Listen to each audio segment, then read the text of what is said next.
The death of the alternative. For years now, the alternatives to platforms like YouTube, Twitter, Facebook, etc., have essentially just hung around like hungry little alligators, mouth agape, waiting for the latest rounds of bannings and demonetizations for a fresh batch of users. This is one of the reasons why the alternatives remain the alternatives, rather than the competitors. No one ever mentions BitChute as a competitor to YouTube, or Gab as a competitor to Twitter. And I have argued many times that these companies need to stop being alternatives and start being competitors, although again, it is a hell of a lot easier said than done. But time is beginning to run out. With Elon Musk's pending takeover of Twitter, which has run into a little bit of a roadblock now, as Elon has asked Twitter to prove that less than 5% of its user base are bots. Now, this is hardly an uncharacteristic move for the billionaire, as he has been quite concerned with the number of fake accounts on Twitter and social media in general. But it is also something that Twitter is going to have a damned hard time actually proving, especially if Elon decides to get on his back legs about it. This may very well be a way for him to simply disengage for the entire purchase, but the point I'm going to make remains valid nevertheless. Namely, that these alternatives all share the one same singular selling point. They are not arguing that they are better than Twitter, that they have more tools, more options, a larger user base, or better deals for content creators in terms of YouTube, for example. Instead, their pitch is that they are free, or at least freer than the big tech sites. And in all due fairness, this tends to be true. Emphasis on the freer part there, as for example, Gab, a free speech alternative, bans any and all pornographic content.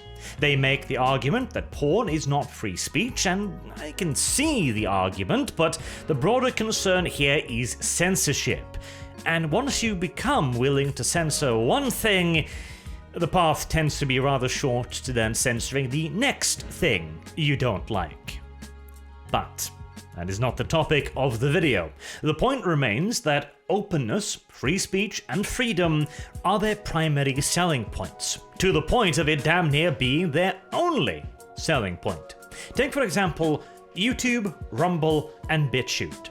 Let me show you their front pages here, and as you can see, they are doing much the same thing, in much the same way, for much the same reasons, and they are offering, well, pretty much the exact same service.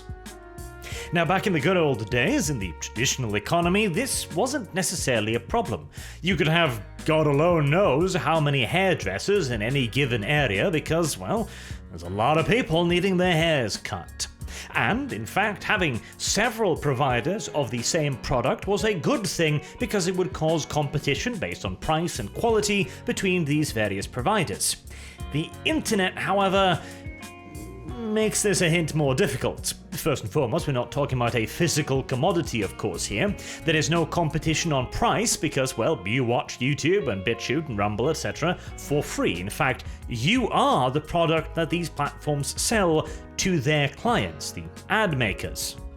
And unfortunately for BitChute and Rumble, there are really only so many ways to keep you watching and keep you coming back to watch more videos and hence more ads. Better content creators, more content creators, and an easier way to find the content you like is of course one way, and probably the primary one, and one in which YouTube is slipping a bit behind. The only reason that alternatives even exist at all right now is because of YouTube's urge to censor certain creators and to push certain artificial trends. Without this, there probably would be only YouTube, TikTok, and Twitch. But despite Google shooting themselves in the foot on this, it is a drop in the ocean compared to their primary strength, which is the sheer quantity of content. They have more users, viewers like yourself, that they can sell to the advertisement companies, and they have more content creators pumping out more content to keep those viewers coming back.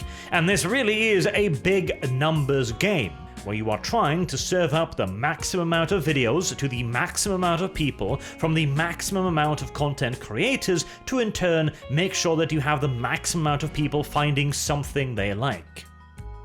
In such a business, where anyone has precisely equal access to any of the services, you can check out YouTube just as easily as you can check out BitChute because it's all on the internet. YouTube's massive advantage in sheer quantity of content and the fact that their parent company literally owns the world's largest search engine is virtually insurmountable. But at least when it comes to freedom and anti-censorship, they had something that they had over Google. They had something that they could say, we are objectively superior in this regard, and this is a moral good. I'm not saying it was a bad sales pitch, I'm just saying that if Elon does end up buying Twitter and does turn it into a free speech platform, all of the other alternatives will cease even being alternatives, since all they are offering is a lesser, smaller version of Twitter. Now, of course, public trends can change. If we take a look at this over a very grand scope of time, I'm sure we can see certain migrations back and forth. Perhaps one of the alternatives will become the platform of the hip youngsters. Perhaps that will spread in their own milieu, and that will lead it to a massive surge. Perhaps the complete opposite happens and you get more of a Facebook thing where all of the boomers go, and that does earn a lot of advertising money, there is no doubt about it. Or perhaps the owner of one of these alternatives saves a kitten from a tree and it gets worldwide coverage, who knows? The point is, over a long time, culture could change to prefer another platform over another. I mean, hell, Apple used to be the biggest computing company ever, and then they practically disappeared from the globe as Microsoft became the giant. And now Apple is a bit on the rise again, though Microsoft's position is still quite rock solid in that regard. And this isn't just a social media issue, as I've kind of brought up with the whole Microsoft Apple thing. When you get companies of a certain size in a global market, you end up with a situation where competition becomes not only difficult, but damn near impossible, because even if you do come up with something revolutionary enough to compete, well, they'll simply buy your ass. I suppose that holds true for entire social media platforms too, if Elon is any indication. And this really is a problem, isn't it? We are currently seeing markets dominated by a handful of titanic companies, against whom competition is almost impossible.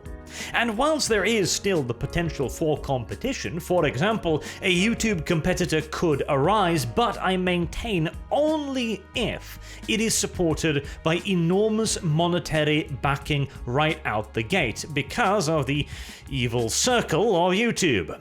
If you don't have the content creators, you won't have the audience. If you don't have the audience, you won't have the advertisement revenue. If you don't have the revenue, you won't have the content creators for whom this is a living, and so on and so on and so on.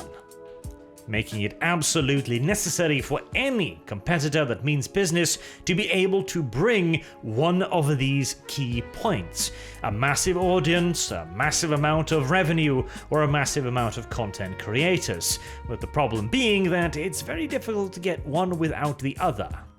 And the alternatives have tried to break into this circle by bringing the content creators, or more correctly, waiting for them to be kicked from their original platforms and brought over to the alternative platforms.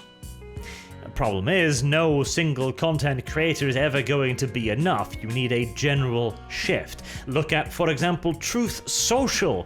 It's got the Trumphalophagus, and he had a ridiculously huge Twitter account, an enormous presence, and now he's on a platform that most people probably don't even know about. This is not a good thing, because it leaves us, of course, at the mercy of a handful of companies. And companies are not nice people. In fact, they can be really awful people, to the point that now I really miss the blood-sucking, callous capitalists of yesteryears, because at least their motivations were obvious and predictable. They might try to buy off politicians, but at least they weren't trying to pitch in on legislation publicly. Yet, unfortunately, there really isn't an easy solution to this question, seeing as, again, our conundrum returns to somebody needs to have enough money to break into the circle. And once again, too, I think that Elon Musk's purchase of Twitter would be a genuine good for our current society. I genuinely do believe it, at the very least, would be better than the current situation. It is nevertheless a frightening fact to face that the only way we are currently seeing a change in the social media landscape is when the richest man in the world decides to purchase one of them. And unfortunately, there is no real ready-made solution to this, as this is a problem of the internet. It is a problem of convenience. If you've got one platform that does pretty much what all the other platforms do, but it's got way more people on it, well, you're probably going to go with the largest one. Not just because that's the one you're likely to have heard about, but because that's where all of the people you are interested in are. And the only real way to omit this problem would be to simply just have one single platform, which isn't going to happen. The closest alternative is to have them all abide by the same set of rules and principles, preferably those of free speech, of freedom of expression. Ideally speaking, it would be a 100% neutral platform, as this would also make it a lot more difficult for the various nations around the world to implement their own legislation and restrictions on freedom of speech upon it. As in my opinion, the biggest reason why nations have no problems whatsoever imposing these restrictions upon Twitter, Facebook, Google, etc. is because people do not care about it. In fact, we cheer because we're already getting censored by Twitter and the companies, so it's kind of nice to see the hammer be applied in reverse on occasion. And absolute neutrality is the only way the platforms are going to have any hope of protecting themselves from this, due to reasons of simple morality. It is a lot easier to side with a 100% free speech platform than it is with the very clear editorial agenda of the current ones. And that's before we even get into the fact that most of this legislation was caused precisely by the companies abusing their editorial discretion in the first place.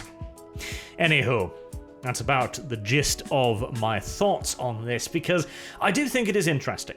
The alternatives may very well die out because what they were hoping to achieve will be achieved not by them, but rather one of the mainstream platforms. Assuming, of course, that the purchase goes ahead at all, and that Elon Musk, now having gained all the positive PR he possibly really can, simply decides, nah, I don't want to spend $40+ billion anyways, and pulls out with a fairly valid reason as well. But what do you guys think? Please do let me know in the comments section down below, as you tend to have some interesting insight. In fact, on multiple occasions I've considered even doing like response videos to my own comment section, not in the usual aggressive way, but because there are some pretty damn good points in there. In fact, I'm even working on a couple of scripts in response to questions and interesting statements made in the Ukraine videos. Like, for example, can there ever actually be victory against a nuclear-armed state? Very interesting question, but anywho, till next time, I've been Arch. Thank you all very much for listening. I hope to see you all again soon. Have a good day.